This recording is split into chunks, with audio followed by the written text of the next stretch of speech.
And you're live, Chairman. Thank you. Thank you. Good evening, everybody, and welcome to this extraordinary meeting of the Council on Tuesday, the 17th of June 2025. My name is Councillor Kevin Lagan, and I am the Chairman of the Council.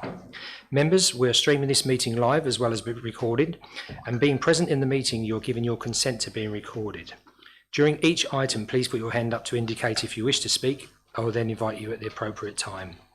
Could I ask members to avoid approaching the top table, as this could create interference with the cameras and the live stream. Please note that the YouTube live stream sound recording is dependent on the correct use of microphones. Therefore, can I ask that when invited to speak, you remember to turn on your microphone and turn it off when finished. Please reference a page or paragraph number when referring to the agenda papers and keep your contributions as clear and concise as possible.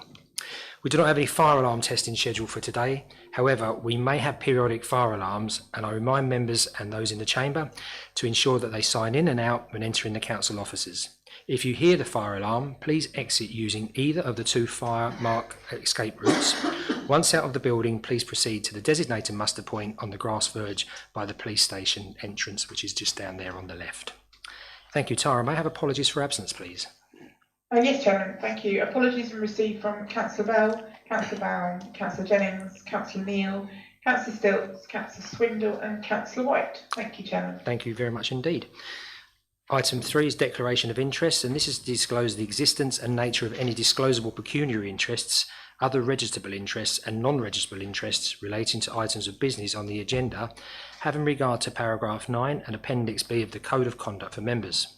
Members are reminded that they should also be required to disclose such an interest as soon as they become aware, should the need arise throughout tonight's meeting. Members, any declarations? Councillor Hayward, thank you. I'm not 100% I have, but obviously I am the chair of the Mayland Parish Council. Obviously we're talking at number 9 is the Mayland Neighbourhood Plan. I do believe I'm allowed to vote, but I'd just rather put it out there in case you feel I shouldn't. Yeah, no, but I do think I'm okay. Yeah, that's fine. Thanks for bringing it up. Thank you very much indeed. Is that noted there, Tara? Yes, Chairman, I've got that noted. Thank you. Thank you very much indeed. Agenda item 4, public questions. On my paper here, I have none. Agenda item 5, which is Chairman's announcement. First and formally, I'd like to extend a warm welcome to Councillor Sarah Dodsley, sitting on to the right, who now represents West Maldon, a very community-minded member, and I hope your time representing the ward and the members of the district is really fruitful and enjoyable, and welcome. And remember, your voice has as much power now, you're just in the chamber, as those of us that have been here a while, so welcome. We'll also do the usual requirement. I'm going to suspend the need to stand when addressing the chair. It's optional in alignment with the Constitution 483. Agenda item 6, which is questions in accordance with Procedure Rule 6.3, of which notices have been given. Tara, have we any questions? No, Chairman, we've received no questions. Thank you. Very much indeed. Agenda item 7, which we duly move, which is the Maldon District Housing Land Supply 2025-2026, which is found on pages 5 to 54. I call upon Mr. Dodson. Thank you, Chair. I'd like to withdraw this paper. I'll be referring it back to the Planning Policy Working Group, and we'll be bringing forward a replacement paper in due course. Thank you, Mr. Dodson. As there's no paper, there's no debate. We move on to agenda item 8, which is the Maldon District Growth Options, which are found on pages 55 to 92. And members, you should have received an addendum this afternoon. And what I'll do is I'll go through that addendum after we've had the presentation by Miss Altoff-Shortland. Miss Altoff-Shortland, please. Thank you.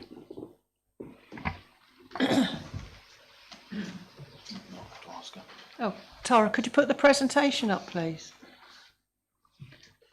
Could we have the first slide, please? Oh, second slide, sorry. But members, the report and paper on the agenda is required in order for us to continue work on the local development plan review.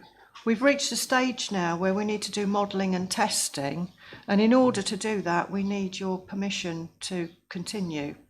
We also need to talk to you about what we're going to do. So that the stage we've reached, we've done an issues and options consultation, we've had a look at the results of that, And we have gone through those results and made some changes to the vision and the objectives of the plan. And we're at that point now where in order to move on, we need to do modelling and testing. So we need something to model and test. And that's what this paper really is about. Can we have the next slide, please? So tonight you're going to be asked to agree an option for officers to test, for us to test. We've put an amendment into the recommendation because it wasn't clear, actually. On reflection, it wasn't clear. And now it reflects the Planning Policy Working Group discussions, and it matches up with the appendix paper. So what we've added in is the sentence, plus the potential of bringing forward the site located adjacent to Southwood and Ferrers, which I think you all wanted us to have a look at. So the option that we are recommending, and I have to stress here, and I'll stress it again in the next slide, you are not choosing a preferred option. You're only choosing something for us to test and model. And it may be that it won't work, you know, but we do need to have something to test. So the option that we've put in is put our strategic growth in the towns and large villages. So that's Maldon, Heybridge, Burnham-on-Crouch, Southminster, Great Totham South, Tolsbury, Latchington, Tillingham, Tol St Darcy, Wickham Bishops and Mayland.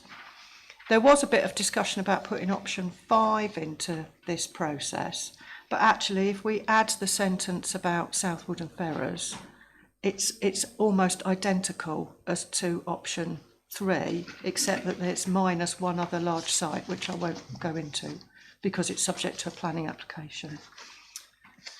So if you're minded to recommend this, you're reminded to approve this paper, we will then start working with County Council, with the education, with the NHS, with the duty to cooperate partners, with the Environment Agency, with Anglian Water, to model and test the option. So we will have to commission that highway modelling. This is a very, very expensive part of the process. We'll have discussions with our strategic duty to cooperate partners like Chelmsford Borough Council, who will be interested in the Southwood and Ferrers site. We'll have to carry out a strategic environmental assessment and a habitats regulation assessment. And also what we'll do is we'll look at this work to see what our infrastructure delivery plan will look like. And is it viable now for us to do a SIL going forward? And what will our site allocations document look like? And after all that work is done, then we can choose a preferred option. Can we have the next slide, please? So what you're not being asked to do tonight, you're not being asked to choose a preferred option because things could change as we move through the testing process. And we're not 100% certain if this option can deliver all the growth. It's going to be really close, I think, to be honest, because we know that some of the sites will fail. You know, we already know that. Not which ones, but that always happens. You're not being asked to choose the housing numbers because they're just immaterial, really. We've got to have a global figure because we can't do modelling and testing without it. So what I want to emphasise is it's better to over-test the numbers than under-test, because what you're actually testing is your infrastructure provision, and we don't want to under-test that in our modelling. So though the figures look really high, actually they may change and as we go through the process. They probably will, because we'll grant more permissions, houses will be built.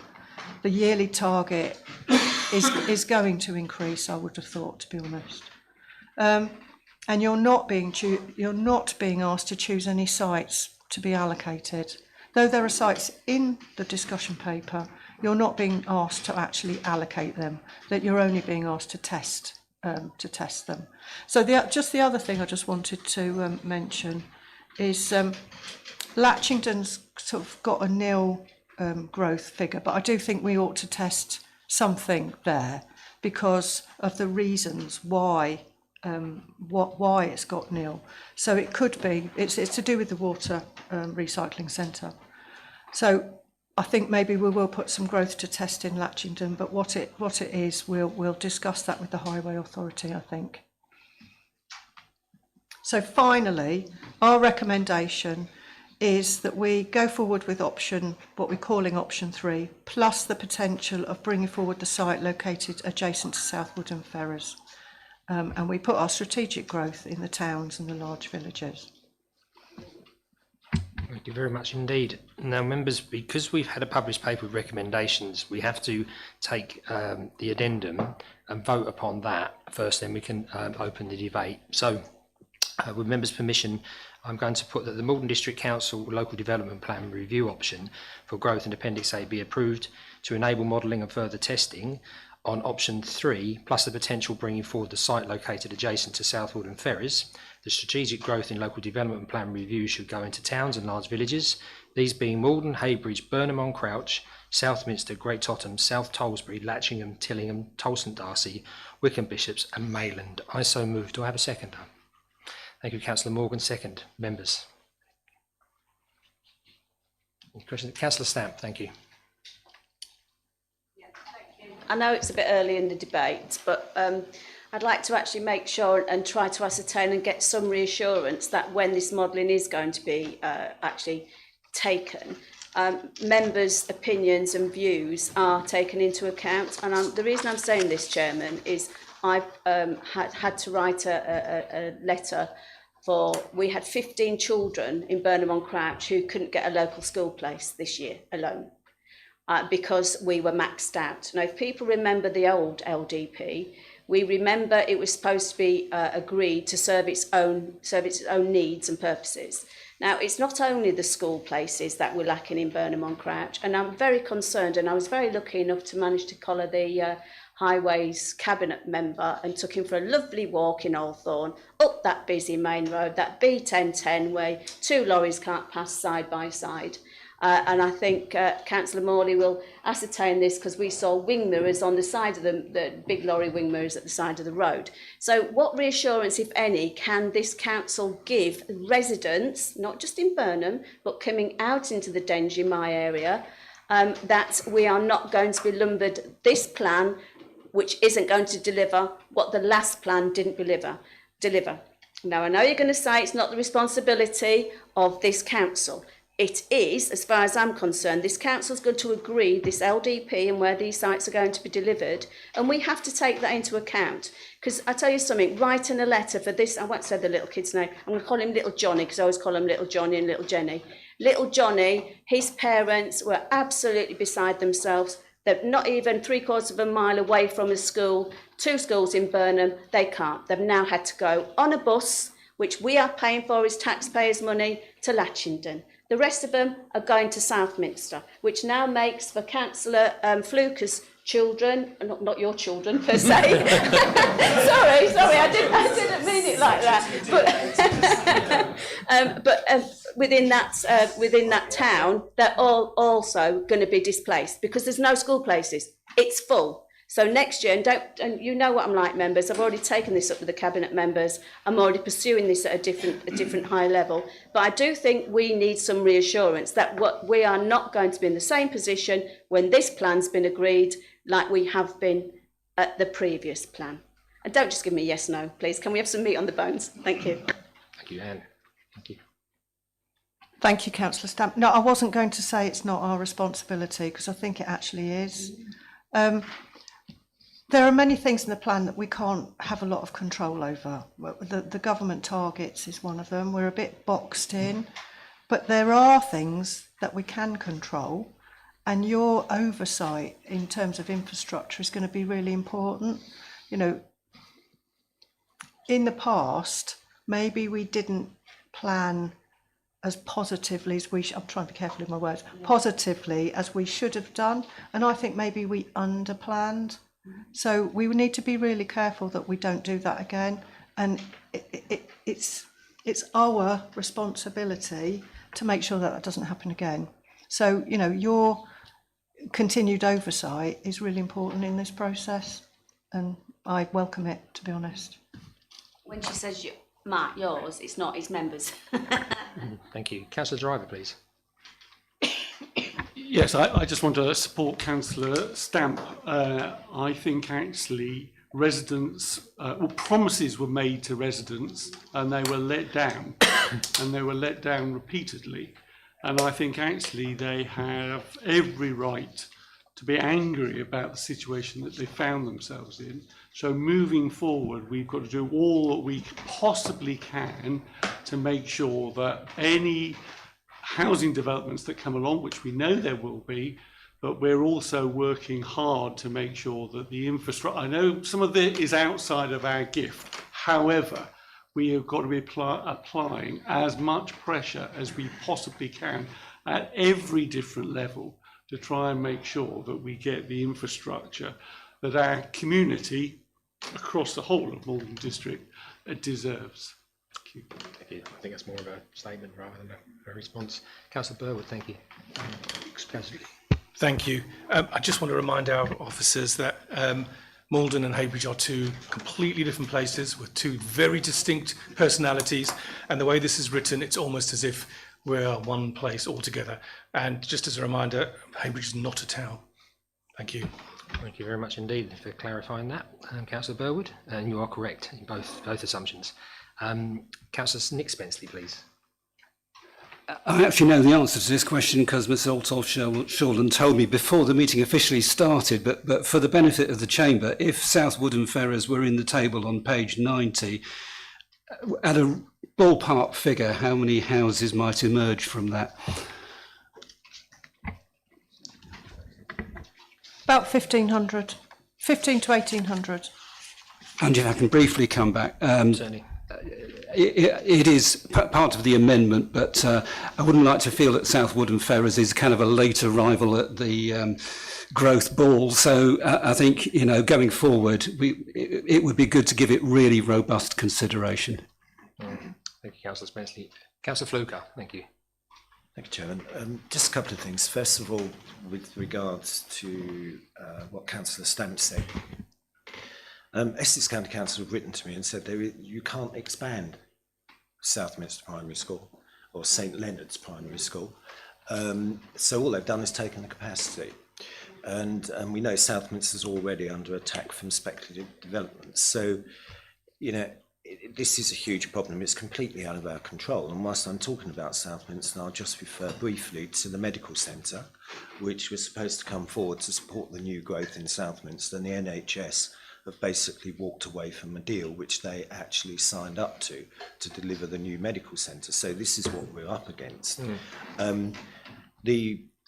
The proposal to bring forward a site at South Woodham Ferrers is not new. I would point out that I don't think it's South Woodham Ferrers because none of South Woodham Ferrers is actually within the confines of this district. I think what we mean is Stowe Maris. I mean, if one drives, and I'm sure you have, but if you were to drive along the Neighbourhood Road, you'll come to a sign which says basically the end of Maldon District, and that's followed by a sign that says welcome to South Woodham Ferrers. So whether or not we're planning to put houses into the Chelmsford city area, I don't know, but I suspect you mean Stowe Maris. But this is not a new proposal. My view is that it was mentioned a long time ago, but there wasn't a robust enough call for sites around Stowe Maris, and that's why it's come to the table late. I mean, the attractiveness of this is not lost on anybody that lives in the Dengie, because it keeps the traffic off of the Lower Burnham Road and it points it in the right direction. So I think that's very important to understand that, and I agree with what Councillor Spenceley brackets N close brackets said insofar as the fact that yes, we you know, all of these things will be tested. I mean, I'm enormously concerned about Southminster, but as an overarching question, I think it's ever so important because we're getting to the stage now where we are going to commit a huge amount of money to this project. So my overarching question is basically how long will the modelling and testing take, and are the officers content that the development plan will be approved before the cessation of this council in 2027? Thank you. Right.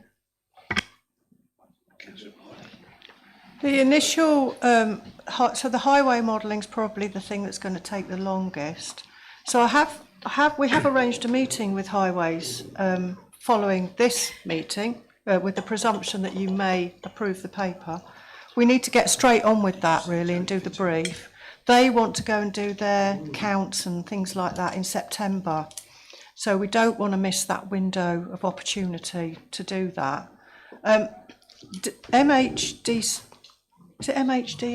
whatever it is now, at government, want us to submit our plan before December 2026.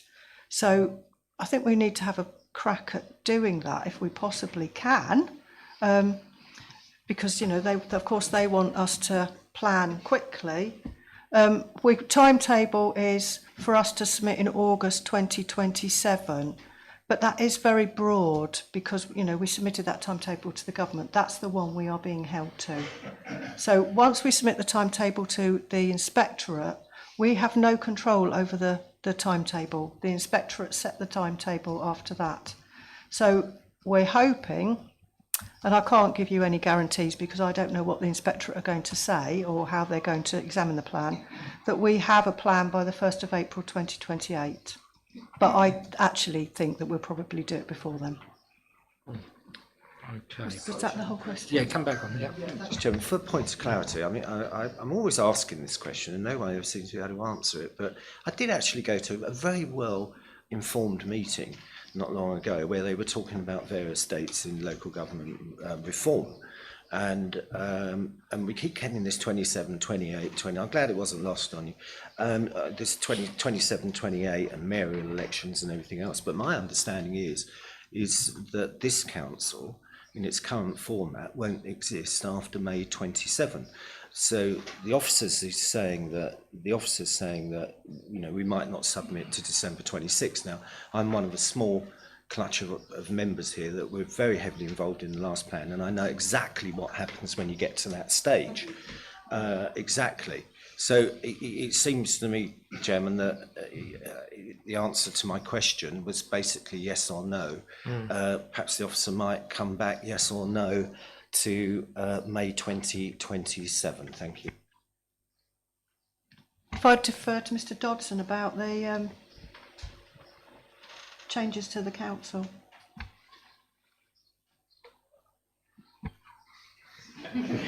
He was typing. The LGR proposal would be for a shadow authority from 2027, but not actually changing until 2028. So it's likely that this council will remain until 2028. And based on the timescales that Mrs. Althoff-Shoreland has shared, then we would be able to achieve it within those timescales. Okay. Lovely. I think it's really important that you can get the feeling that we do that because it's our plan and we've worked on it hard. We don't want to lose the initiative and the traction. Thank you very much indeed. Councillor Siddle. Thank you, Chair. Yeah, the MHCLG expect us to still plan make. It's part of the requirements for the existing councils to continue with their plans. Those plans, I think, are even more important that we get those right, because when we move into the unitary authority, that will ensure that we've shaped the district for the next 15 years and had an influence in terms of shaping that district. The likelihood is we could be working with Chelmsford. That seems to be a sensible thing. So looking at the option that's on the table and looking at Stow-Mary's parish and putting a development there makes sense in terms of the future development of any unitary as well. I know, and as Councillor Stamp knows, and over the past year or so, we've worked really hard in terms of, and Councillor Stamp instigated it in terms of the Maldon Summit, in terms of that infrastructure deficit. And that's also to do with roads and the health services. Last week, I wrote to the Minister of Health, West Streeting, to raise our concerns about the health deficit and also the fact of the district valuers' situation, that they are valuing the rent from 2018, before COVID and absolutely everything, which then means that the developers do not get a marketable rent. And we've written to him to say that this needs to change, and that the Ministry of Health needs to look at that and look at, making sure that that change happens and brings forward, not only us, it's happening in Chelmsford as well. The one at Bewley's been stalled for donkey's years. So it's really, really important that we lobby as much as we can on those particular things, and we create a plan that is fit and delivers and hopefully fills some of these gaps. Thank you very much indeed. Councillor Hayward, please. Thank you, Chair.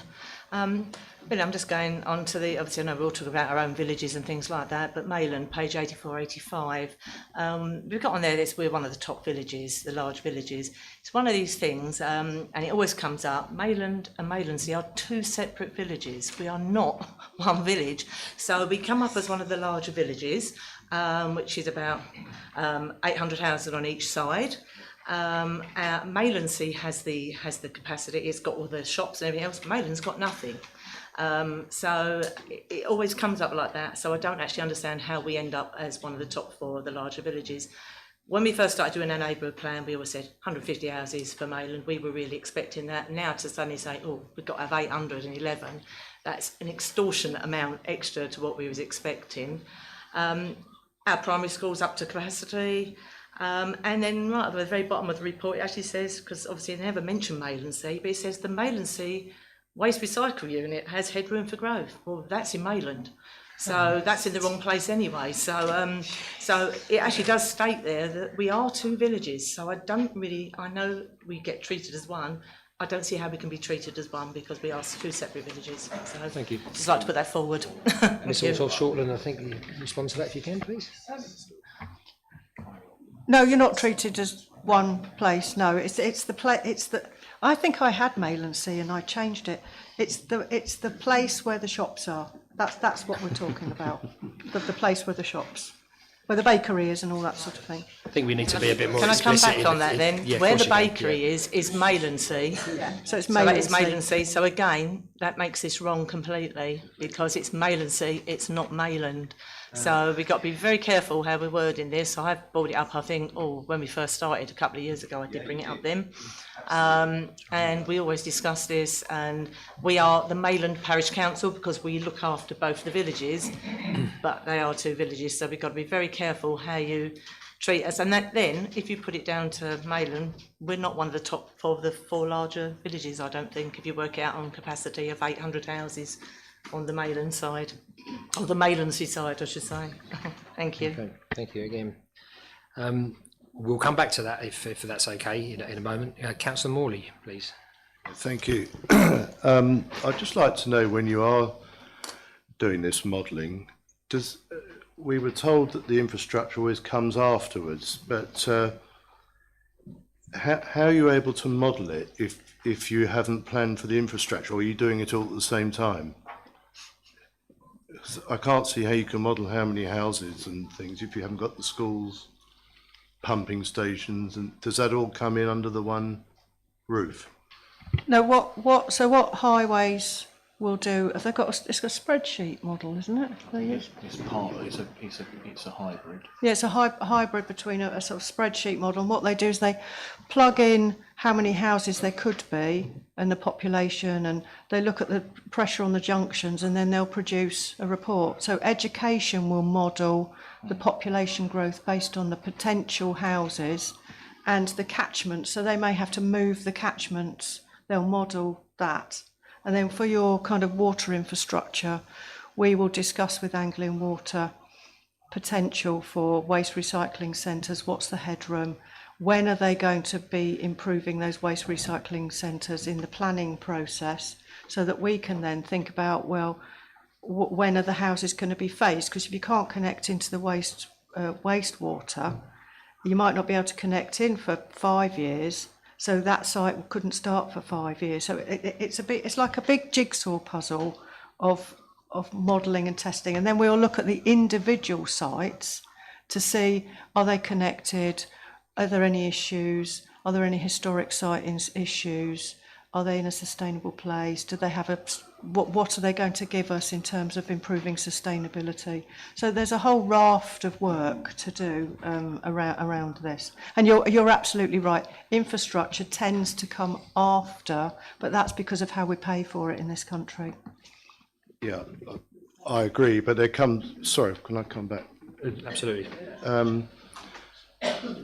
The snag is we tend to get these houses built, and it is, sorry to bang on about the roads, but it is still the same roads. I mean, Hawthorne, it'd be a cheap repair would be to lift all the curbing up so that we can both pass on that long stretch of road.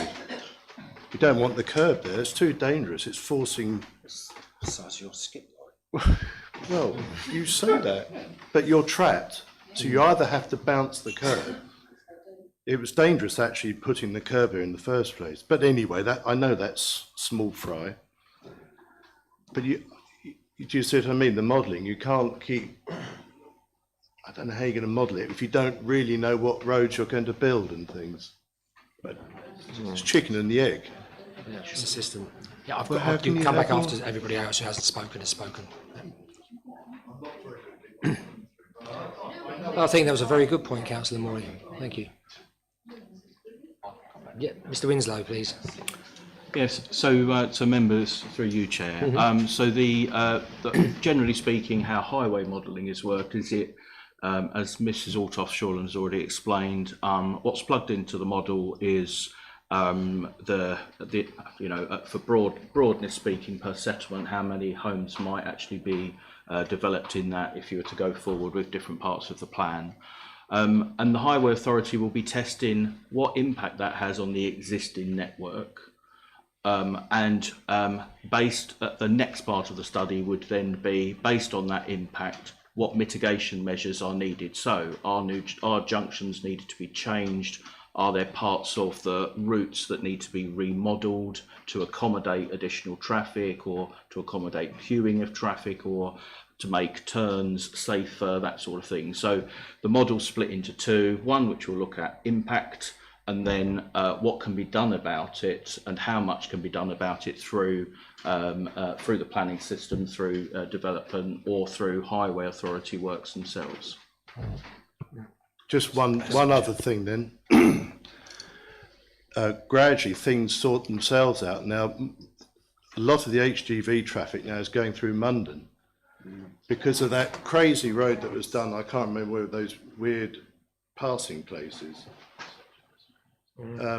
So gradually I've noticed more and more Arctics and even my company are using that road more because it's safer. So now you're going through a village. But I'll shut up now. I can't comment from a planning. No, I can't comment from a planning point of view right now as to whether it's safer. But the aspect of what you're talking about, the highway modelling does use primary data. So Mrs. Altoff-Shorland has already referenced that the County Council would like to start traffic surveys in September. That would be on key routes in and out and around the district. That would measure the amount of traffic and the type of traffic that tends to be using those routes. And that then plugs into the model to forecast whether or not the exponential growth as arising from different types of development might start to have a greater impact in different locations. And then I think it's important to also then is that we then need to, the model is a forecast. We then need to put the human side in against the model and have a conversation with the County Council as to whether or not we know that traffic behaviours work slightly differently to what the models are forecasting. So that's where member input will be important through members, through the Planning Policy Working Group and through briefings which will all take place with you before the Council reaches preferred options. Thank you. Councillor Fittock, please. Thank you, Chair, and thank you to the Officer Report. It's a complex thing to do, I know. I have a couple of questions really. The first one, in terms of the modelling, it doesn't specifically say what the volume is we're going to model for, but we do have a table towards the end that says 6965, which is the practical sites, and then up to 9890 with the extant supply. So is it going to be on the extant supply that we're going to model? Inclusive of I would think so, because they're going to want to look at cumulative impact, aren't they? And they're going to look also, I would think, look outside beyond the district, particularly around Southwood and Ferrers. What happens beyond Southwood and Ferrers if you start putting more traffic through Southwood and Ferrers? So yeah, I would think so. Well, to be honest, we can ask them to do that. Yeah, we can ask them to incorporate it if they're not going to, but I do think they are going to. So. Can I just, sorry, Chair, can I just carry on? I mean, I think that the area of concern for many members might be the development in Stowe Maries and whether or not that is going to actively be pursued to come forward. Because, and I would say the wording of the amendment talks about potential, whereas on option 3 it talks about actual.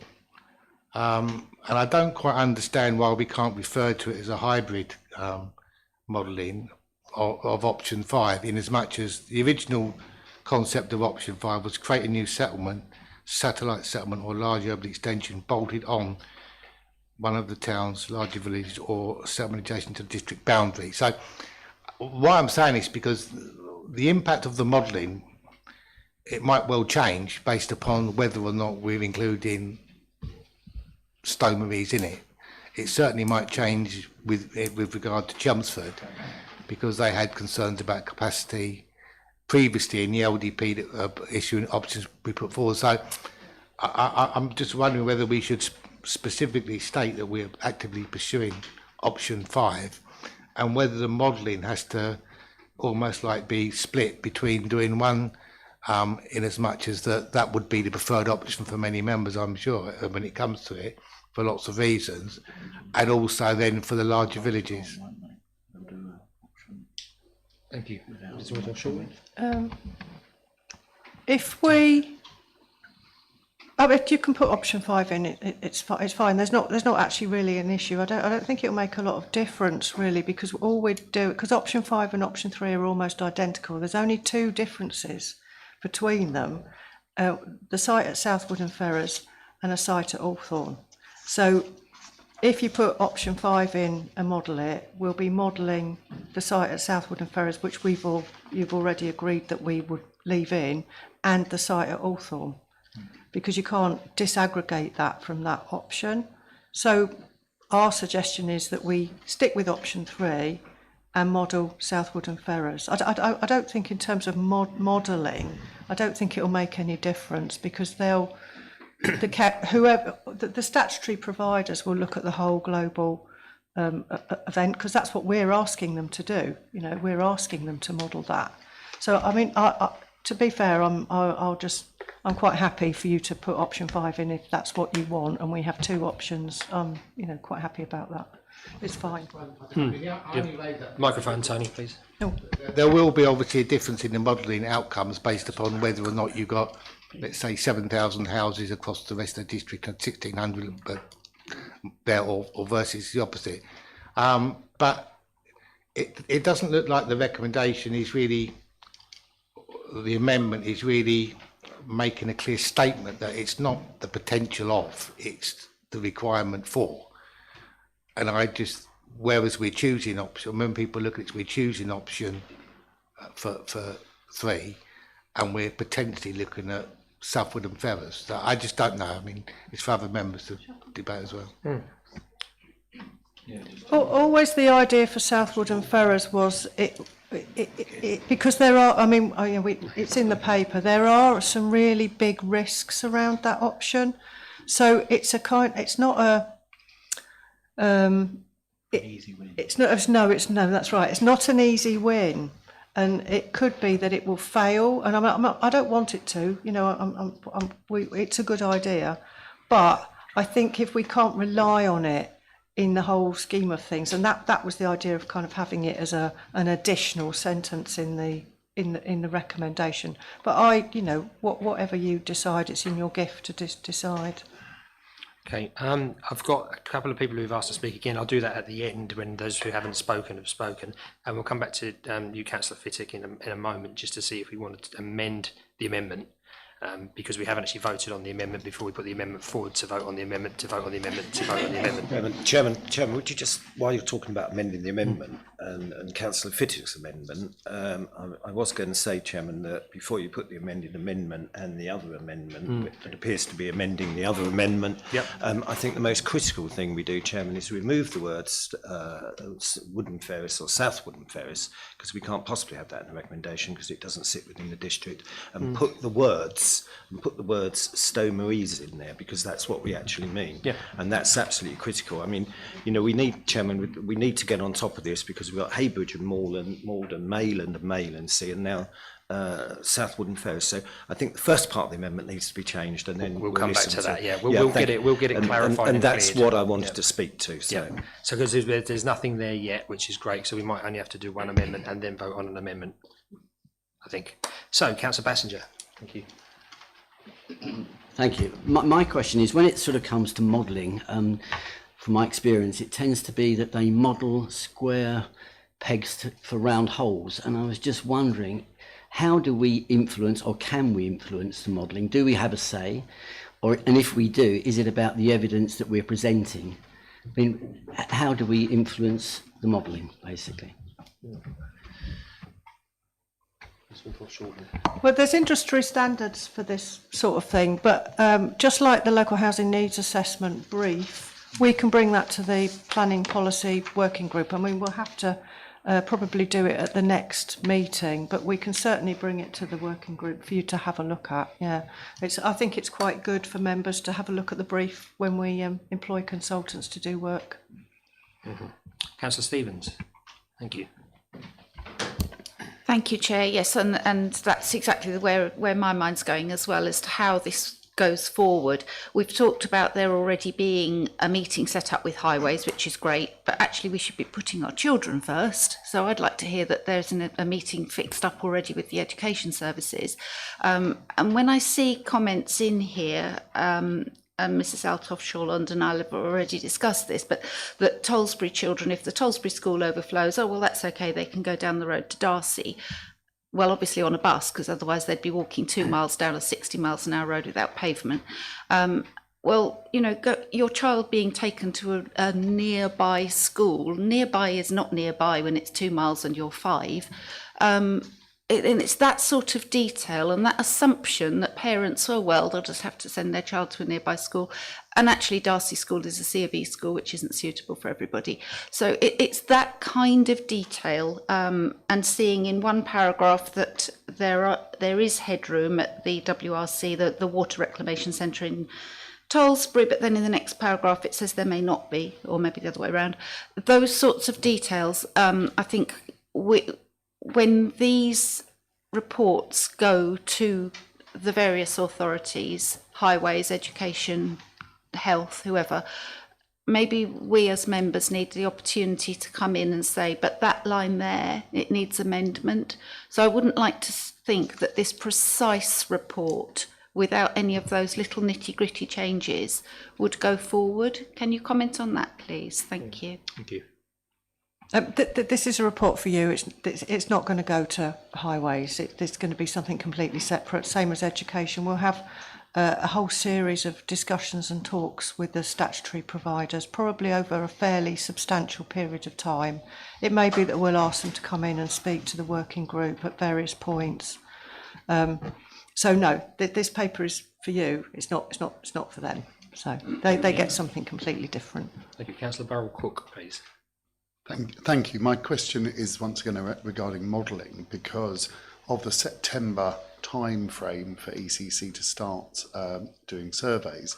Obviously, we have a lot of roadworks within the district that are going to skew certain roads for their traffic flows, especially around Langford, which could artificially put more traffic in another area, bypassing other roads. Just hold on a second. Could you just give them the respect just to take the question, because it's really important that we get clarity, because we need your professionalism there, please.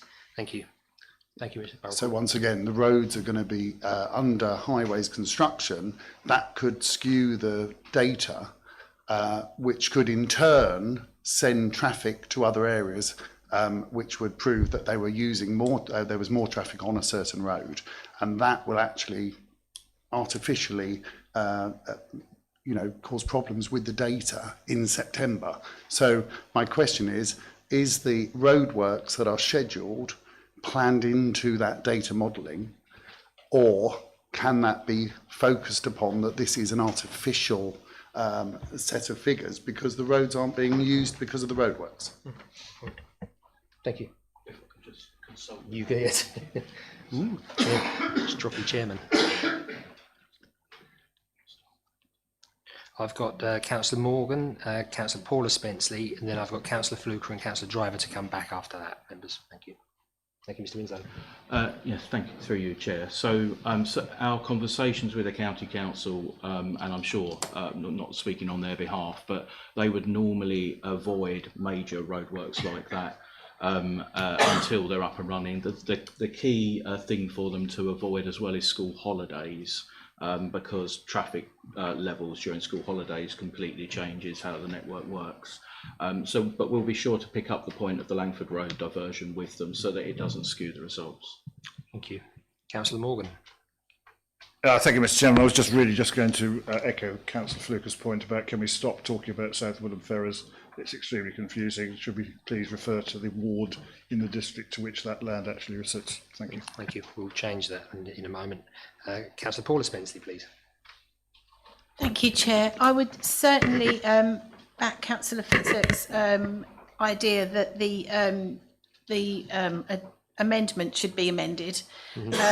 Reading it, it's not asking for modelling and testing on the Stone Marie site, and I understand that it's not an easy win in planning terms, but crikey, nothing here is an easy win, is it? And when it comes to roads, I will quickly add one more point that I was going to add in addition to that. I hope we will be modelling in terms of pedestrians and place, because it does affect children. I live daily, as you know, with the fear that a child will be killed on an unsuitable road with very little pavement. And Councillor Morley has verified previously for me that lorries on Broad Street Green Road often can't get by and mount the pavement where pedestrians are walking. So I hope that the modelling, I know at County they are looking at that sense of place and how that fits into children and their well-being and anti-obesity policies and all of those things. We really need to be careful that the modelling it doesn't just include the numbers of cars on the roads, but something a bit more than that. But with regard to this, when you read that amendment carefully, it doesn't ask us to, it doesn't ask for modelling rather for you, for modelling and further testing on South Woodham Ferrers. It doesn't ask for that. It says that it'll be considered, but it doesn't, it's not included. If you read that, the English of that, I'll read it out again, that it says, that option 3, yes, further, to enable modelling and further testing on option 3, plus the potential of bringing forward the site located adjacent to Stone Maries or in Stone Maries. That doesn't, it's there's a division there between what's being asked for. It's very clear. Anybody who understands the English language can see that isn't quite right. So that does need to be amended. And I'm a bit disappointed because actually it should be included in that table with the figures, because, or we should have separate tables, as Councillor Fittick said, that break up the different options thus, because otherwise I can see a scenario where this isn't really tested. And while I understand it's risky, one of the things I am disappointed about, and I'm going to be honest, is that we haven't had a full report on why it's so risky coming to us, because Chelmsford seemed to be quite happily including quite a lot of development there. And it just seems to me that I understand it's not an easy win, but as I said, nothing here is an easy win. So I think we do need to include it. Thank you. Thank you. Any comments? Or more of a statement from that, Councillor Spencer? Yeah, thank you.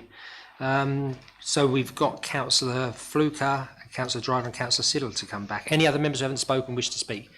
And you come back as well, Ms. Linda? Okay, so we'll go for Councillor Fluker first, please.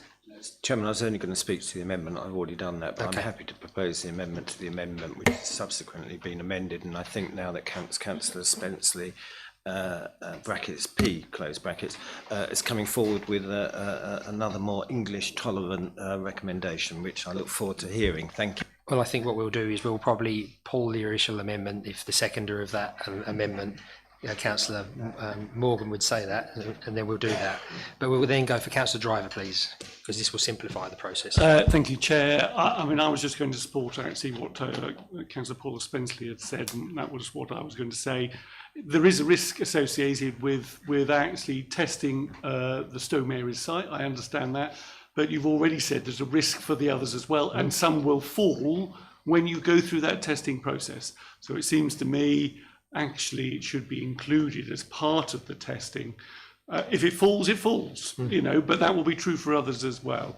But I think, you know, we've expressed a desire that that is included in the mix, and I think, from my point of view, it should be. Thank you. Thank you very much indeed. Councillor Siddle, please. Thank you, Chair. Yeah, I think that we need to just have and rather than plus. Yeah, that's the simplest grammatical change that we could make, but we'll come on to that in a minute. The other thing I would suggest in terms of the second paragraph is that in future, and again, hopefully we can change it in terms of this recommendation, that the places are put in alphabetical order. That also makes it easier for us to understand it, and everybody else who's not in the council reading the report will be able to find whether their village is listed much more easily. And it also separates Maldon from Heybridge in the list. We're not automatically joining those two things together. So again, I would suggest that we in future, or if we can, put those in alphabetical order, please. Yeah, we'll have a look at that in a moment when we go withdraw the amendment that we haven't voted on, and then actually come up with a new recommendation. Councillor Hayward.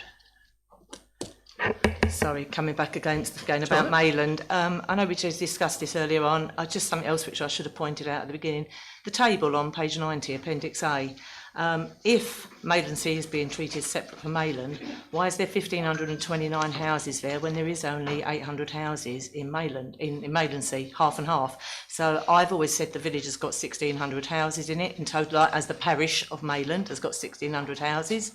So it means our development's going up by twice the size on the Mayland C side, if that is the case. But I like figures to be right, and if the figures aren't right on the table, then I want it to be corrected and made right. And if it is definitely Mayland C we're talking about, then I want that figure halved because it's not correct. So, you know, and things like that. If the table's not right, that worries me going forward. All right, thank you very much. Thank you. Mr. Winslow, comments on that, please? I think that's really important. We can have a look at the table, and we can send you an all-member email with an updated table, actually. Okay. Thank you. Obviously, I'm not against testing things. I know we do need to test them, but it's just making sure things are right before we do.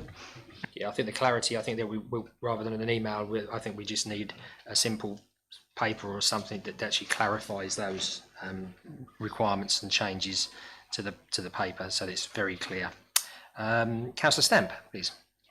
Thank you. Could I actually ask if you could be very bold, because you're thinking about a lot of development. If the Stowe Mary's development doesn't come on site, we're going to get hammered, whether we go the B1010 or the B1018. I get more complaints coming through Latchington now than Althorn, and I get enough coming through Althorn. So what I would like to suggest is push highways, because the last time I was present when highways presented a modelling, I was shocked and didn't believe it, and then asked for the data behind it. And I would actually ask that we get the data, the proof behind the numbers and how they've modelled it, whether it be just at junctions, whether it be peak times. Other members have raised the difficulties of school holidays, diversions, and highways, you know, I'm not going to be critical of them. But they often don't know from one department and another department what the other department's doing in highways. So I think it's quite likely that that could actually happen. But my point is, can we think about trying to get some additional roads or a ring road or a bypass or a junction change especially, which we've been fighting for at the bottom of Fanbridge Hill for God knows how many years. And I understand you can do compulsory purchases, and I'm not giving you a hard time because I know it's not fault. I'm giving you this to turn around and say, you need to put pressure on highways. And it's not just schools. I take on board schools because I fight for schools regularly. But we must press highways. We know County Council short of money. We know it's going to go to unitaries, but we have got to put our evidence forward and say, when you go to your unitary or Mr Mayor or whoever's going to be in charge, we need this. Because Councillor Hayward's just actually turned around and said the figures are incorrect for Mayland. If you're doubling the numbers of houses, Steeple Road going through there is a problem. And I know highways won't see it as that because they don't live in rural areas. Their modelling is based, and I've argued this many times before, on the law. And it's those junctions which they do in London. It's based on that. That's not what happens out here. And I think we have got to turn around and really be forceful. And Councillor Durham, are you going to sleep? Because I mean, we know about highways, but I'm just asking: can we think outside the box and see if we can get an additional ring road? I know at Latchington it was spoken about years ago. Why can't we bring this back again? Councillor Flukas now, because I've actually rung a bell for you, haven't I? Sorry, Chairman, I didn't mean to ring a bell, but I'm actually being very serious about this. This is vital. I'd laugh and joke about needing a helicopter. You know, it takes me sometimes 2 hours to get to Chelmsford for a meeting. And that's it from Burnham on Crouch. It's not from blooming Stevenage. So, you know, anyway, sorry, thank you. Thank you, Councillor Stamp. The point's well made. Councillor Fluker for the last time. So, yeah, just a quick one. I mean, what Councillor Stamp said actually, and I can't remember when it was in the process, but it was certainly when we were in the testing stage. That I know Councillor Durham will remember that we actually had in this chamber at this point. We had representatives from Essex Highways, we had representatives from Education, and I can remember there were two very well-known leaders. One was a member in Heybridge, I think, and the other one, I think, at Mayland or Mayland C, and they turned the thinking of highways and education in this chamber, and it was particularly around the schools out on the Dengie, and as a result of that meeting, Essex Education agreed to cluster schools, so we had a better understanding. Now that was during the testing process, and it gave members the opportunity to impart their local knowledge to these agencies, which is really important, you know. And a lot of this modelling, I think, is done on the basis of, you know, old numbers, old figures. I was with a guy from Highways the other day, and he didn't know about the two new developments in Southminster, one of which I think was probably 13 years ago. So I hope that during the testing process, members will have the opportunity to speak to the statutory consultees, just to impart their views. I think it's very important, because it's better to have them imparted then, Chairman, than have hostile witnesses at the examination in public speaking against this local authority, which I guess will be in 2027. Thank you. Okay, thank you very much indeed. So, members, we've had a very robust and passionate debate, which I genuinely appreciate, because again, it's what we're doing is the future. So to contribute to that means that we care, and that comes over in bucket loads from every area of this chamber. What I'm proposing to do, I need the monitor officer's advice here, is to withdraw, because we've done the recommendation, been seconded. With your permission, I'd like to withdraw that. So now we basically have a clean slate. So Councillor Spenceley, I think you had a form of words which I'd just like to critique with Councillor Fittock as well, if that's okay, because I think there was some meat and gold in there. So please. Okay, so this is very straightforward, but it doesn't kind of include that idea that we might have to have alternative modelling, incorporating one and then not the other. So this is the very straightforward bit. That the Maldon District Council Local Development Plan Review option for growth be approved to enable modelling and further testing on option 3 and the site located at Stowe Maries. Okay. Councillor Fittock, have you any comment on that? Could you? I would suggest we specifically state option 5 so that everybody reading is aware that that is our stated intention, whomever it is, and whether it's positive or negative in terms of things like Hawthorne. So in simple terms, we just need to keep that first on options 3 and 5. Councillor Stamp and then Councillor Stevens. Stevens was before me, Chairman. Okay, sorry, That'd be Councillor great. Stevens. Thank you. Thank you, Councillor Stamp. I wouldn't want to see just the numbers because the numbers have changed and that's really confusing. I think we need, I mean, by all means put option 3, but I think it then needs to say comma and the full description of the option after that, not just the numbers, please, because the numbers have changed in here. The option, the numbers are on page 55 and 56 within the paper. So you can reference option 3 and option 5 within that agenda paper. You don't want to go and start putting loads of details in a recommendation because it's already in the paper.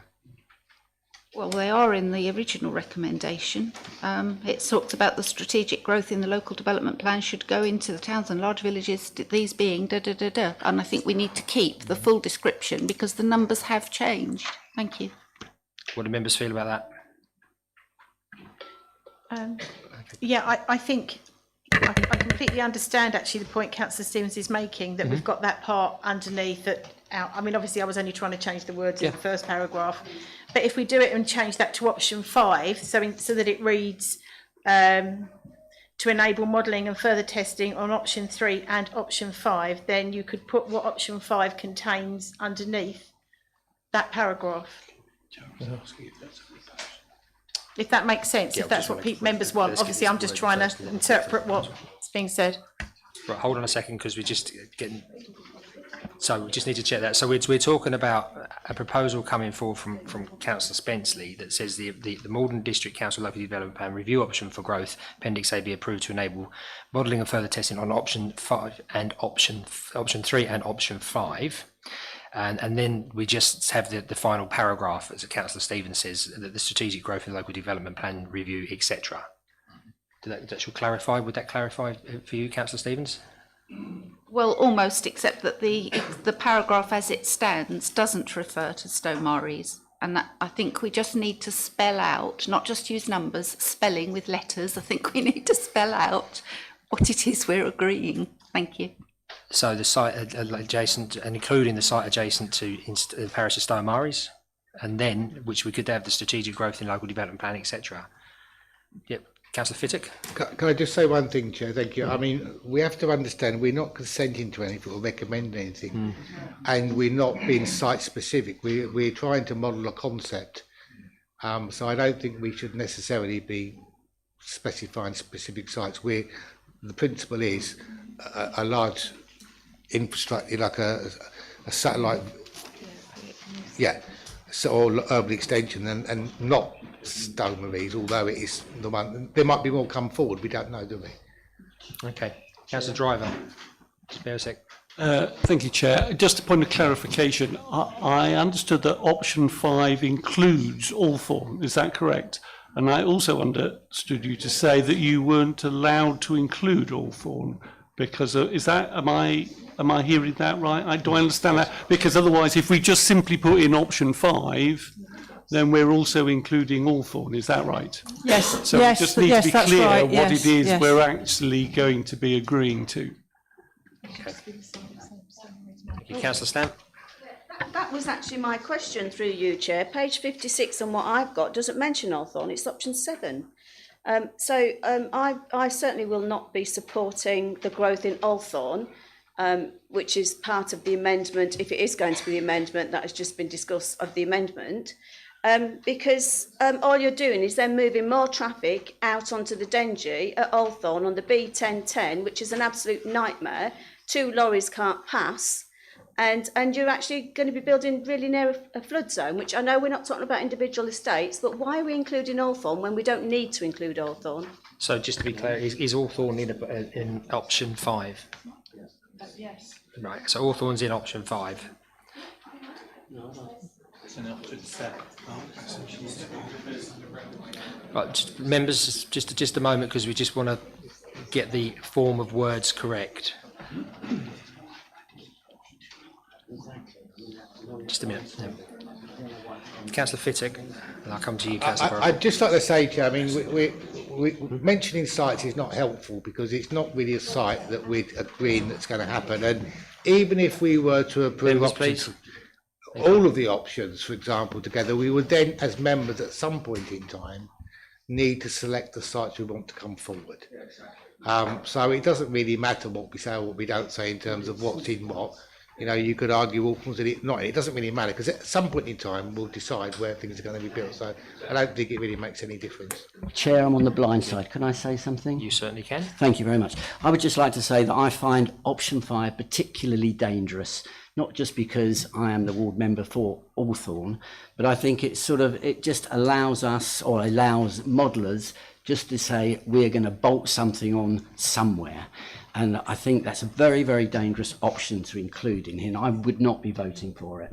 Okay, when we finally got formal words, then people can vote, but we need to agree those words. Councillor Burrell-Cook, thank you. Thank you. My concern is over the word large villages, because although, you know, in page 82 point,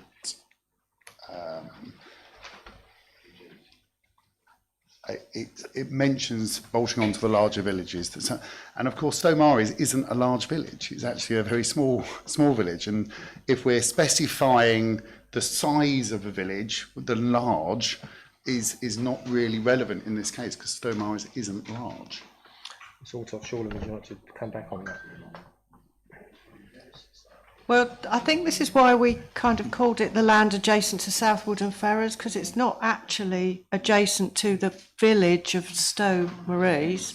It's down the road, and you know, it's quite a way down the road. And I think that's the origin of its sort of description. What we call it is entirely in your gift. I mean, it's neither here nor there really, as long as it's clear to people what we're talking about. Councillor Durham, thank you. Chairman, Councillor Fluker and I sat through 2 examinations in public in 1996 and 7. If the inspector thinks we haven't looked at every single area and option, he's going to throw it out straight away. So there's no point us arguing the toss about these places now. If we leave out Hawthorne and don't even include it, the plan will be found unsound. So we have to prove to the inspector at EIP that we've considered every single option. So, you know, let's leave them in for the time being. Okay, we're going to go around in circles here because we've all got slightly certain opinions. So, yeah, let me just bear with me for a second. We need a recommendation. Yeah. You're going to have to vote on it. Yeah, but we need a formal words to have a recommendation.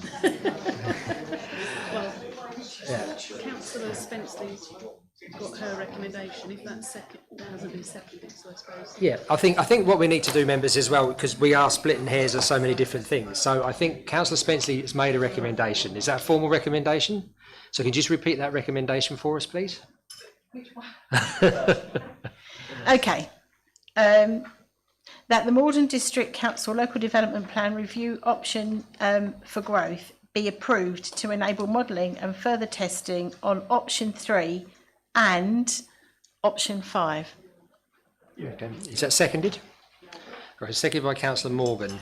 So we have a proposal on the table which has been seconded. So members, to vote upon that recommendation that's just been put forward by Councillor Spenceley, those four, could you just raise your hands high, please? Recorded vote, please, Chair. Recorded vote, second that. Recorded vote.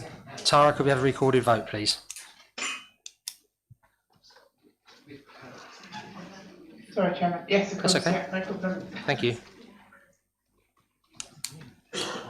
Members, if you could indicate for, against, or abstaining. This is just amending the original recommendation of the report, so it's not going to that become a substantive motion. Thank you. So starting with Councillor Bassenger, please. Against. Councillor Burrell-Cook. 4. Councillor Burwood. 4. Councillor Dodsley. 4. Councillor Driver. 4. Councillor Durham. 4. Councillor Fittock. 4. Councillor Fluker. 4. Councillor Hayward. Against. Councillor Hughes. She's not here tonight. Oh, apologies, sorry. That's okay. Councillor Lagan. 4, please, Tara. Councillor Lay. 4. Councillor Laybourne. 4. Councillor Morgan. 4. Councillor Morley. 4. Councillor Pratt. 4. Councillor Siddle. 4. Councillor Siddle Norman. Councillor Siddle Norman. She said against. Against, thank you. Thank you very much. Councillor Nick Spenceley. 4. Councillor Paula Spenceley. Sorry, that was 4. Thank you very much. Councillor Stamp. Against. Councillor Stevens. 4. Councillor Thompson. 4. Councillor Whiffen. 4. So Chairman, that's 19 for, 4 against and no abstentions. Thank you very much indeed. Now, members, we get that makes this the substantive motion, and now we need to vote upon this motion. Can I have a Councillor recorded Stamp? vote, please? Recorded vote, that's seconded. Seconded by Councillor Fluker. Thank you. Do you want me to read that out again, or are members happy with what they're voting for? I think it would be advantageous to read it again. Okay, Chairman, so this is that the Maldon District Council Local Development Plan Review Option for Grade Appendix A be approved to enable modelling and further testing on Option 3 and Option 5. Thank you. Thank you. If you could indicate for, against or abstain, please, when I call your name, starting with Councillor Bassenger, please. Against. Councillor Bell, Councillor Burrell-Cook. 4. Councillor Burwood. 4. Councillor Dodsley. 4. Councillor Driver. 4. Councillor Durham. 4. Councillor Fittock. 4. Councillor Fluker. 4. Councillor Hayward. Against. Councillor Lagan. 4, please, Tara. Councillor Lay. 4. Councillor Laybourne. 4. Councillor Morgan. 4. Councillor Morley. 4. Councillor Pratt. 4. Councillor Siddle. 4. Councillor Siddle Norman. That was against, Tara. Thank you very much, sorry. Councillor Nick Spenceley. 4. Councillor Paula Spenceley. 4. Councillor Stamp. Against. Thank you. Councillor Stevens. 4. Councillor Thompson. 4. Councillor Whiffen. 4. Thank you. Thank you, Chairman. The results of that are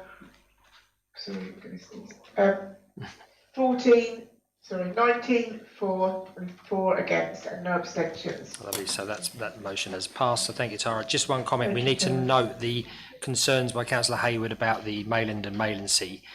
So as we said, Mr. Althorpe Shortland to put some communication out. Thank you very much, and thank you very much indeed, members, for a difficult debate in the end, but needed.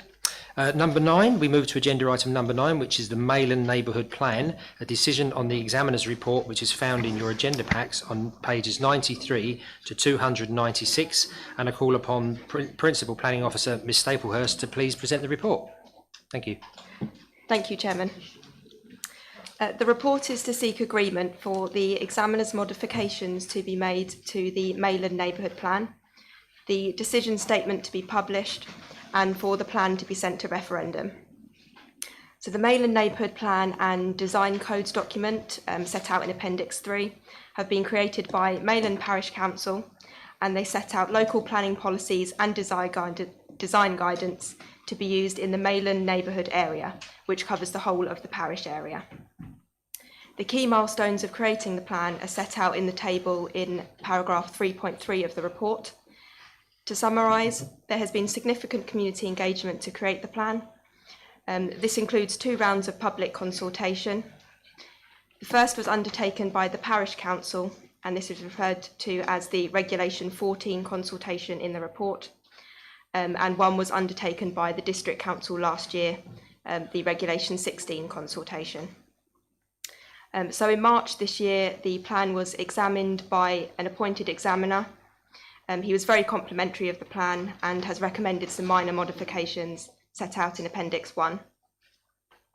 If the recommendation is agreed tonight, we will publish the decision statement set out in Appendix 2, hopefully tomorrow or in the next few days. This sets out our intention to send the plan to referendum, and that means that from tomorrow, or when it's published, the plan can be given significant weight in the decision-making of planning applications. Thank you, Chairman. Thank you very much indeed, Ms Staplehurst. So members, we've got the recommendations, which I'll read out, and we'll call for a second, or I'll do this on block. The recommendations are, little one, that the examiner's modifications be agreed, and that subject to these modifications, the Mayland Neighbourhood Plan is determined to meet the basic conditions and other legislative requirements. Little 2, that the draft decision statement attached to Appendix 2 be approved to be published on the Council's website. And little 3, that the Mayland Neighbourhood Plan be agreed as modified at Appendix 3, enabling it to proceed to a local referendum based on the boundary of the Mayland neighbourhood area as recommended by the examiner. I so move. Do I have a seconder? Thank you, Councillor Mayland. So seconded. Members, do we agree that by assent? Agreed. Thank you very much indeed. Very good report. Oh, Councillor Stamp, yes. No, I have a serious question. Do you think it's going to be affected by, because central government has now withdrawn its funding for neighbourhood plans? Is that going to affect this in any way further down the line? I think it's quite a serious question to ask. That's a good question, yeah. Any news on that? Thank you. We'll just ask the officer to respond. It won't affect this neighbourhood plan, but it might affect the ones that are coming up because they've withdrawn their funding. It may be that maybe we have to help a bit more with their plans, or there might be some other funding available that we don't know about. We're trying to find out what the details are because we haven't actually officially been told that the funding's. That's it. Okay, so that was agreed by assent. Thanks for the question. Yep, thank you very much indeed. We move to agenda item 10, which is the election of a district councillor, allocation of committee places found on agenda at page 3. The agenda details the following information which the council needs to agree. That following the appointment of Councillor Sarah Dodsley, it is recommended that she or another Liberal Democrat group member be appointed to the Strategy and Resources Committee and Investigating and Disciplinary Committee vacancies for the remainder of the municipal year in line with political balance. I therefore propose that Councillor Sarah Dodsley is appointed to the Strategy and Resources Committee and the Investigating and Disciplinary Committee for the remainder of the municipal year in line with political balance. Do I have a seconder? Thank you, Councillor Fluker. Members, do we agree that by assent? Agreed. Welcome to those committees. We move to agenda item 11, which is the devolution and local government reorganisation. Put my teeth back in. Reorganisation update. But please note that the title on the agenda refers to local government organisation rather than reorganisation. So, Deputy Chief Executive, I believe, is going to present a verbal report. Thank you. Thank you, Chairman. And yes, it's worth reiterating to members that the Chairman's asked for a regular briefing on progress with local government reorganisation and devolution. So this will be a standing item over coming meetings of Council. This briefing follows on from the members' briefing on the 28th of May. And work's now progressing very quickly with the particularly around the local government reorganisation process. The leader and I were at Southend today for a 5 unitary authority option programme board meeting. Discussions focused around the evidence base for place-based approaches to social care, and also began to discuss the member representation approach within the new proposed authorities. There's still a long way to go, though, in finalising the detail of the bids. And I'll hand over to Georgina Button, who'll provide some further detail around both the timeline and the process and progress across both devolution and local government reorganisation. Thank you, Mr. Dodson. Ms. Button. Thank you, Mr. Dodson. So I will cover off both devolution and the local government reorganisation programmes of work. As Mr Dodson said, you already have the slides from the briefing on the 28th of May, so I'm not going to go into masses of detail, but aim to give you a succinct update in terms of where we are with the work. So as a reminder to members, Essex is part of the Priority Devolution programme. This is led by Essex County Council, Thurrock and Southend, and if approved by Parliament, the combined county authority would be established in time for the first mayoral election, which is in May 2026. Work has begun to consider how the mayoral combined county authority will operate. It is identifying subject experts to begin this work, and led by Thurrock's Assistant Chief Executive, policy workshops focusing on the functions of the combined authority are in the process of being set up, and Maldon District Council officers will contribute to those workshops. Topics include transport and infrastructure, economic growth and housing, planning, environment and climate change. Those sessions will run over the next few months with the aims of having as many policies, processes and resources ready and in place for day one of the mayoral combined county authority. We are still awaiting feedback from MHCLG, that's the Ministry of Housing, Communities, Local Government, on the devolution consultation. So this authority provided a response, as did the other authorities across Greater Essex, and I'm hearing from MHCLG that there's no standout issues at this moment in time that will cause any delays. Within the current programme of work, there is an aim to have the target operating model for the mayoral county combined authority designed by the end of July. So that's the general update for devolution. Moving on to local government reorganisation. MHCLG issued a letter on the 3rd of June to Essex Southend and Thurrock Chief Executives confirming a contribution of £514,000 to support the development of the business cases. The letter encouraged the sharing of data and a single evidence base, and for there to be as few as possible proposals submitted. Work continues to develop the two proposals. Option B is the 5 unitary authority business case, and option A is the Essex County Council-led business case, and this is currently going through an options appraisal.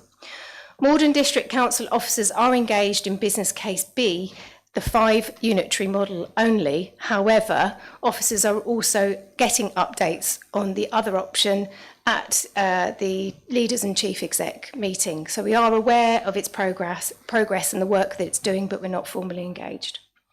In terms of consultants that have been commissioned, Neutrality, an experienced local government reorganisation consultant, continue to provide assurance and advice on how to shape and deliver local government reorganisation. Other consultants include Grant Thornton, and they will be assessing the work PwC has undertaken for Essex County Council's business case, as there are some national assumptions made in their financial calculations, and it is felt that these need to be reviewed to ensure that there is a local context. People too have been commissioned to support the social care analysis, and a company called Formara are designing the final document. Finally, CIPFA, the Chartered Institute of Public Finance and Accountancy, have also provided a template to ensure that the correct level of finance, data and assurance is included. As a reminder for members, business cases will need to be submitted on the 26th of September this year. There are 3 phases to the 5 unitary authority model business case. Phase 1 is about to complete. This was the data gathering phase, and phase 2 continues until the end of July, and this will be both the data gathering and development phases. The information councils have provided will help to define a strong case for a 5 unitary authority model. It's expected that we will have a draft version to review by the end of July, between the end of July and the 15th of August. The final governance phase will see the business case go to councils for support. We will be holding an extraordinary council on the 25th of September, just before the submission deadline. The business case will set out a clear ambition for the 5 unitary authority model and will make a case by setting out the main benefits and outcomes for this model. In line with feedback from MHCLG, there will be a strong emphasis on empowering communities and putting residents first, recognising the opportunity to set up neighbourhood area committees and for there to be place-based engagement and leadership. It will very much focus on sustainability as well as balancing scale with local responsiveness. Due to the fast-paced nature of this work, we're hoping to hear back from government on the 5 unitary authority business case by the end of the calendar year. The business case will include how the 5 unitary authority model will work with the MCCA, its devolved powers and functions, to demonstrate how the two can work both strategically and operationally to deliver services and infrastructure across the 5 unitary areas. We expect to begin resident engagement specifically for the 5 unitary authority proposal next week. This will be via a consultation website and it will run for 4 weeks. We will share this with members and through our communication channels as soon as this is ready to go live. Throughout the summer, officers will continue to support the work to inform the business case and will be meeting with members on Thursday the 19th this week for the first Devolution and Local Government Reorganisation Member Working Group. This will run every 6 weeks or as needed throughout the time up until the unitary councils form. And that's the update, Chair. Thank you very much indeed, Ms Button. Mr Dodson, thank you. Leader? Thank you. As Mr Dodson said, we attended the latest meeting of the option B, the 5 unitary model. I want to assure members that in terms of that process and in terms of the modelling, we will look at all options from 2 to 5 in terms of that to ensure that what we put forward as a business case is the right case. So it will be modelling all the options and using the data that is being shared across all authorities. In July, there will be a pan-Essex consultation across the whole of Essex, and that we will be issuing that through our own websites and doing, so all the councils involved in that will be involved in that process. And as a result of that, that will then feed into the business case that is being developed. And we anticipate that that will be at the beginning of August, and members will be obviously be able to see that in July when it goes out to consultation as well. One of the interesting presentations that we had today was from the Social Care Institute of Excellence, and they've been doing some initial analysis on the size of authorities and the implementation of social care. Their evidence has shown that the best councils, and they're still large, the best councils in terms of what exist at the moment in terms of delivering social care across the country are around 400,000 in size. And that is going to be further modelled by people too in terms of those things. So these mega authorities, and I'm going to use that word, these are mega authorities across the country do not prove that they would deliver better social care. You've only got to look at Southend, which at the moment is 150,000, and they produce excellent social care. So one of the things that we need to do is ensure that we work through this and we work through these models. Interesting thing about Essex and the 3 model is the councils that are involved in the 5 unitary model have been excluded by Essex from their meetings. And that has been a deliberate exclusion by Essex County Council. So officers will be sharing the data, we'll be using the same data, but in terms of us attending those meetings, and myself and Mr Wilkinson attending those meetings, we have been excluded by Essex County Council. And that also applies to the other authorities that are working on the 5 unitary model. There are some authorities that are on both because they're exploring both sides of those things. So there's 7 or 8 in terms of that, but there's 10 involved in the other particular case. And one of the things that we've done in terms of the 5 unitary model throughout this is we have been open and invited everybody to those meetings. And I think that's really, really important that we are doing our best. The government is expecting all authorities to share that data. And when we put the submission in, the submission is a joint submission, but there might be more than one option that goes into that submission. Mm-hmm. Thank you. Councillor Durham, you had your hand up. Yeah, thank you. Thank you.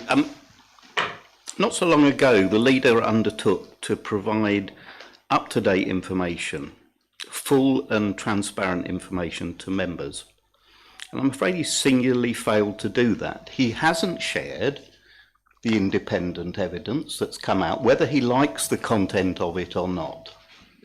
He hasn't shared any evidence.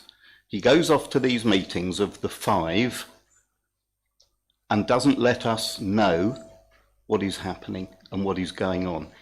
He totally ignores the fact that independent evidence clearly shows that neither 4 nor 5 unitaries is economically viable. We know the Treasury are behind this. 5 unitaries will never pay back. We know that a 2 unitary will pay back, and will pay back handsomely and will pay for itself within a couple of years, as will 3. 4 and 5 simply do not work financially. But my main question is, why is the leader not providing everybody with all of the information and all of the evidence so they can look at it and make their own judgment? We're only being given the information for 5 unitaries, and members should be able to see the evidence and read it and come to their own conclusions. Nor should we be going out to the residents. He's also misleading residents. Residents need to be told that 5 is not necessarily the outcome.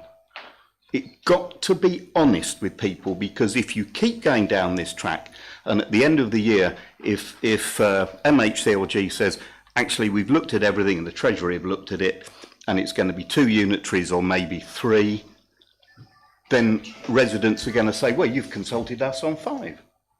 So I'm sorry, the leader has badly let down members here and the residents. If I wasn't such a nice guy, I'd be calling for a vote of no confidence, because I do not believe that he is fulfilling what he undertook to do by keeping us all informed. And if he did, he would share all of the information, whether he likes it or not, whether it fits with his fanciful 5 option or not, so that we can make an informed decision ourselves. Okay, what I think I'd like to do, and I think I can do this within the agenda and in the Constitution. I think there's a question. I think we don't want to merge the 2 points. We had a verbal update from the officers, which is very, very helpful. But these are questions to the leader, I think. So, if I can take it, you happy with that, Councillor Durham? Thank you. So, what I will do is I'll move that question, which is a very detailed question, to 12, which is questions to the leader. Leader, would you like to respond? Yeah. So yeah, it was just an update. So there's no vote or anything. I can't believe that, you know, we're going through the biggest transformation this council's ever gone through. We're getting an upgrade date and we're just being told something, and then we just have to step away without asking any questions. With respect, doesn't sound like democracy to me. It certainly is democracy. But what I've done, Councillor Fluke, is I've moved that into an arena where you have 15 minutes of questions. Councillor Durham has raised a question to the leader, which I'm going to ask the leader to respond. And then if you have a question to the leader, as anybody else sitting in the chamber, as you know how the protocols work, we'll have 15 minutes to ask those questions and for the leader to respond. So that's how we're going to do it. So thank you. So first of all, Leader, would you like to respond to Councillor Durham? Yes, Councillor Durham, if I had that information, I would share it. I've not been sent it. Chief Executive. I have not. All of the information. I've not been sent that. And I've got them here. And Councillor Stamp has seen them. You go to the meeting. Sorry. So, hang on, gentlemen, please. You've raised, Councillor Durham, please. You've raised your point. You've raised your concerns. The leader has responded. Okay. Have you anything else to add? As soon as any information is available, we will share it, and that's what we will be doing. And one of the things is, I can't share something that hasn't been sent to me, and I have been deliberately excluded by the other group, along with other leaders. We have not been invited to those meetings. We have not been sent their information. Thank you, Councillor Durham. Thank you for that, Councillor Fluke. You have a comment now. The arena is yours. Okay, Chairman, I've got questions to the leader, but I'm sorry, I'm going to make a statement. But if we're going to have these updates, then I'm afraid democratically elected members need to have the ability to ask questions going forward. So I appreciate tonight that what you've basically said is that we can't ask questions in relation to the update that we've just had, but we can ask questions of the leader. I mean, the biggest question in my mind is, if Mr. Wilkinson has been given this report, has he shared it with Mr. Dodson and the officer that gave the report? Chairman, I do have a couple of questions, Chairman, just to lower the tone. with Well, regards I to think, the- I think, to be honest, if a member has a question or a point, no matter how controversial, that question should be raised within the chamber. That's what we're here to do. Even those that are somewhat uncomfortable. But, you know, if you've got your questions, if you'd like to ask the questions to the leader, Councillor Stamp, I'll Thanks, come to you Chairman. I afterwards. mean, the point I'm making is basically if we're going to get an update from officers, I mean, you know, if it hadn't been a verbal update, then we would have got a report. I don't know why we haven't got a report, because clearly the officers were both reading something, so we could have had a report tabled, and then that would have given the opportunity. Well, that certainly would have led to the opportunity to debate and find information. But I'll move on swiftly, Chairman. Chairman, given the, I beg your pardon, Leader, given the public and commercial interest, can you explain why the report that informs Addendum 7 this evening has been withdrawn? No, it's just been withdrawn. So the reason why it was withdrawn is because it was felt at this particular time that there probably wouldn't be consensus in the chamber in terms of those options, and that it would go back to the working group for further work to ensure that when we present that report, we're presenting the right information with the right calculations and the right data. And that's the reason why it was decided that we would remove that particular report, to take it back to the working group for further consultation with members and officers. Thank you. Chairman, I mean, that begs another question. Why on earth did it come before council if officers and whoever the members are weren't content with it? But I'll move on to the next one. I mean, I'm not happy with that at all. And Chairman, Leader, apologies for you. For clarity, was the recommendation paragraph 2, Addendum 8, agreed by the Planning Policy Working Group before it came into this chamber? No. We can respond to that in writing afterwards. So I'll respond to that in writing because Look up agenda. If you go to your agenda, look up agenda. we'll respond in writing, Councillor Fluker. Which is constitutionally allowed. So thank you. So, any more questions, Councillor Fluker? Only one, Chairman. Can you ask me why you've asked me that? Because you've never asked me that before. Thank you.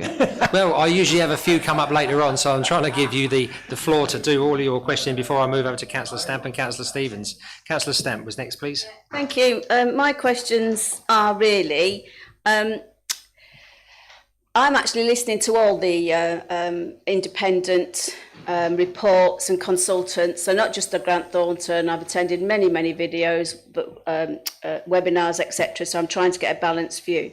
My question really is to the leader, which I didn't really want to do it in leader's question. I'd rather have done it under the devolution paper, which I do agree with Councillor Fluker. It should have been a written report. It shouldn't have been a verbal report, and it could have been amended or added to, because what was new that was read out tonight that we didn't know until today's meeting If I could is just a interject, point. because the point is that I've asked for a verbal report, and this is what members have asked. So the officers have delivered the verbal report. So it's a verbal update. So it's not a report. It's just an update. That's why I've moved it into this section to explain that. Well, through you, Chair, why did you ask for a verbal update rather than a written update? Because I think it's important. I'm not going to argue with you across the chamber. You had just said you asked for a verbal report. To me, it would have been better as a written report, because then it'd be evidence and documented,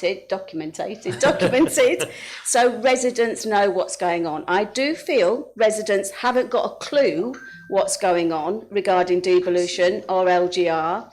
But my main question to you, Leader, Councillor Siddle, is when you're going to these meetings and you're coming back and saying there's nothing to report, what are you actually discussing at these meetings in 1 hour or 2 hours long that there's nothing to report? There must be some feedback. And also, if you're going for 5, which we all know it's no secret, if I'd have been in the chamber, I wouldn't have voted for it. Who are you actually talking to, as in to make up the 5 or 5 unitaries? As in which councils are you having conversations with? Have we got an update on that? Because I really do agree with Councillor Fluker to a certain extent, which is rare, but we're not getting the information. And really, it was like pulling teeth for me to get that LGR working group through this council. And things, I mean, Miss Button did turn round and say things are moving quickly. We wouldn't know they're moving quickly at this council because we're not given every information that it is moving quickly, Leader. So I just think we need to be cautious. I'm not going to knock anything because I do know about things that are happening, but I think it's important. I've raised questions at our leaders' meetings and shared information with permission from the leaders of Essex County Council, that I could share, so other members, other leaders briefing, leaders and deputy leaders have actually had some information. And because we're not getting it. So I do think we do need to have more information, even if it's not concrete. Thank you, Councillor Stamp. Leader. No, you can't. No. So the Let's use this session to ask the leader questions and for the leader to respond. If you have worries and concerns, they need to be addressed outside this section of the meeting, Councillor Fluker and Councillor Durham. Thank you. I'm not going to answer the question until Councillor Fluker is quiet. He's not. He's talking to Councillor Durham. Okay. Right, So answer the question, please. at the moment, where we are in terms of the 5 model is we are producing the draft business case development. As soon as that draft business case development is finished, that will be what goes out to consultation, and that's what members will see at that particular point. And we anticipate that to be completed at the end of June. Until that business case and all that work and all that data, and that includes data that's been put together and we're trying to get from Essex County Council, who are not providing the information in all the things, is to ensure that we get that data so that we can produce the full draft business case, which will then be issued to us on the programme and also put out to consultation and will go to members. In terms of the authorities that are involved in the process, it is Colchester, Braintree, Tendring, Castle Point, Southend, Rochford, Epping. Well, you asked me the names of the councils. Those are all at the meeting today. I know who's going there. I know who you're speaking with to get to the 5 unitaries. So the officers, the politicians aren't doing the work. It's the officers across the authorities who are doing the work, and includes, for example, Mrs. Holmes, Mrs. Button. Yeah, it includes Mr. Winslow. It includes Mr. J. So they're all involved in meetings across Essex. Yeah, and the chief execs in terms of putting that information together so that the business case can be produced. At the same time, we've got people like People 2, I can't remember all the name of the different organisations, who are working together in terms of the social care analysis, for example, so that it can be brought to the 5 unitary authorities programme board. As soon as that is all brought together, and we are waiting confirmation of PricewaterhouseCoopers analysis in terms of that from Grant Thornton, we can then put forward a business case which will then go out to consultation, and we can then present that to members. The other thing that we talked about today was we talked about the number of councillors that would be involved in a potential new unitary, and the leader of Chancellor did some work on that, and we based it on the fact that we need to ensure that there is good representation across the 5 unitaries. So we feel that a size in terms of the number of councillors is between 60 to 90, and that's part of the work that's been done, which would mean that we would keep the wards in Maldon, for example, and we would end up with about 19 councillors in Maldon, which if you go for the Essex one, you'd end up with 12. Which wouldn't give fair representation, it wouldn't produce locality. The other thing that is that in terms of the finance, that's one part of it, but in terms of all those other elements about locality, about ensuring that it's relevant to people, and in terms of ensuring that it's going to work for the future, 5 unitaries is far better. Yeah, 5 unitaries are not small. Immediately, if we did 5 unitaries, around 400,000 the average, they would still be some of the largest authorities in the country. If we went for 2 or 3 mega authorities, we would be the largest unitaries in the country, and we would have less representation. I know we need to reduce the number of councillors, but by going to 2 or 3, we are creating a complete disconnect from locality across Essex. We're creating a disconnect in terms of locality boards, in terms of delivering for local people. There would be, a councillor would have to deal with a huge amount of work in terms of those sizes.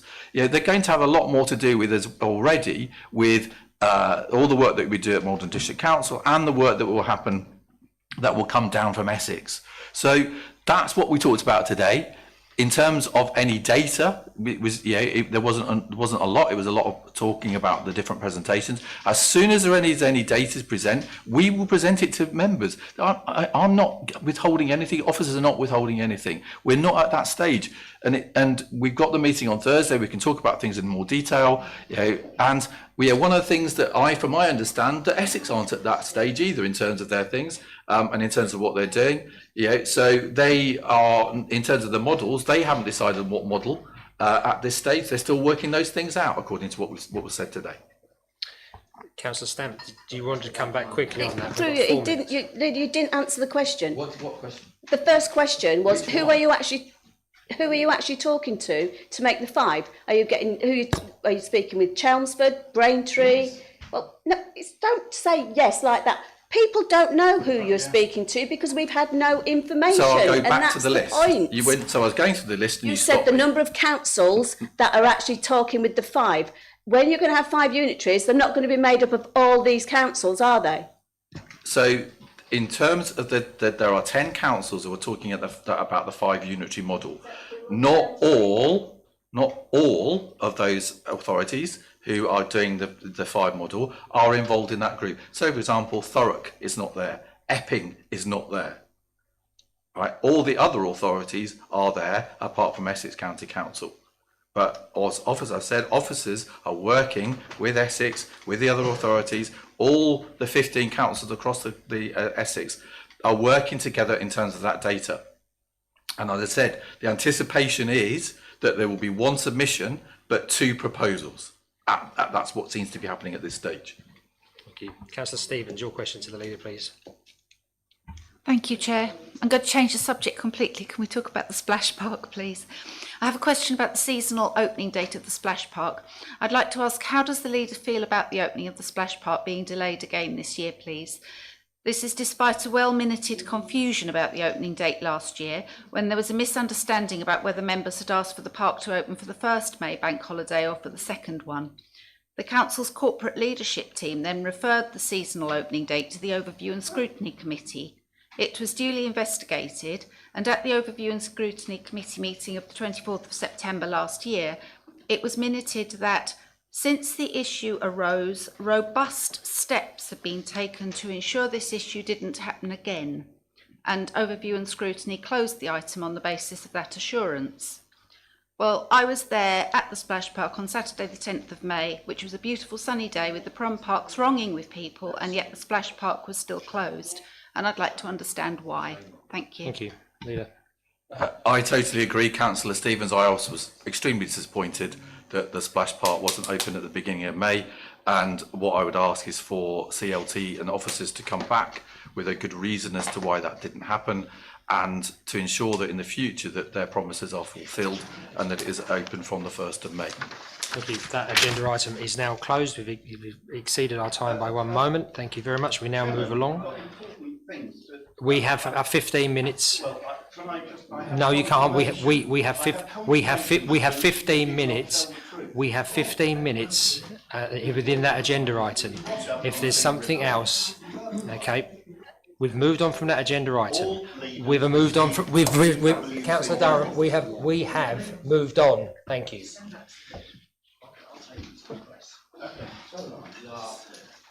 In 3 years, one would hope that one would never have to do that.